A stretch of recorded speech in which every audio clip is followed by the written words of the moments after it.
প্রিয় দর্শক বন্ধুরা, আরও একবার 2016 এসএলএসটি বিগ নিউজ। কার্যত এবার যোগ্যদের চাকরি নিয়ে সম্মানীয় বিশিষ্ট শিক্ষক সম্মানীয় সুমন স্যারের গুরুত্বপূর্ণ বার্তা কিন্তু উঠে আসছে। অবশ্যই সবটা দেখে নিন, আর্জেন্ট ভিত্তিতে ভিডিওটা কিন্তু ক্রিয়েট করা।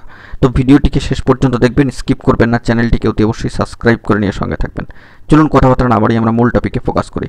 এই মুহূর্তে দাঁড়িয়ে যোগ্য বঞ্চিতদের অর্থাৎ যোগ্য চাকরিহারাদের ক্ষেত্রে চাকরি নিয়ে এবার গুরুত্বপূর্ণ বার্তা দিচ্ছেন সম্মানীয় বিশিষ্ট শিক্ষক সম্মানীয় সুমন স্যার মহাশয়।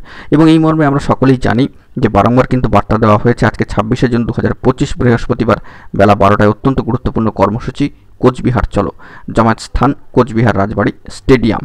অবশ্যই এসএসসি 2016 প্যানেলের যোগ্য শিক্ষক শিক্ষিকা শিক্ষাকর্মী যোগ্য waiting not call for verification এবং অনশনকারী মঞ্চের পক্ষ থেকে গুরুত্বপূর্ণ কোচবিহার চলো কর্মসূচির কিন্তু ডাক দেওয়া হয়েছে।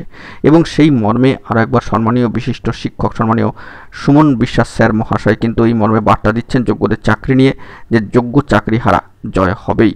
যোগ্য চাকরি যায় কি করে, আমি সেই দিনের অপেক্ষায় আজ রাস্তায় আন্দোলনে। অর্থাৎ তিনি কিন্তু এখনও পর্যন্ত লড়াইয়ে রয়েছেন, রাস্তায় রয়েছেন, আন্দোলনে তারা কিন্তু ধারাবাহিকতা বজায় রেখেছেন। সেই মর্মে আজকে গুরুত্বপূর্ণ কর্মসূচির ডাক দেওয়া হয়েছে কোচবিহার চলো 26 তারিখ। তো অবশ্যই সকলে যোগদান করুন, সকলে হাতে হাত রেখে কিন্তু এগিয়ে যেতে হবে, লড়াই আন্দোলনকে এগিয়ে নিয়ে যেতে হবে। এই মর্মে কিন্তু বার্তা দিচ্ছেন তিনি, এবং যে বার্তা অত্যন্ত স্পষ্ট যে যোগ্য চাকরিহারা জয় হবেই।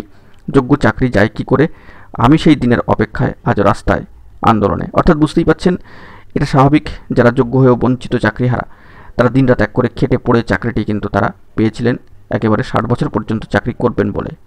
কিন্তু অবশ্যই কিন্তু এই মুহূর্তে দাঁড়িয়ে একে অপরের পাশে থেকে কর্মসূচি সম্পাদন করতে হবে। অর্থাৎ বুঝতেই পাচ্ছেন, লড়াইটা কিন্তু একার নয়, লড়াইটা যোগ্য চাকরিহারাদের সকলের সম্মিলিত।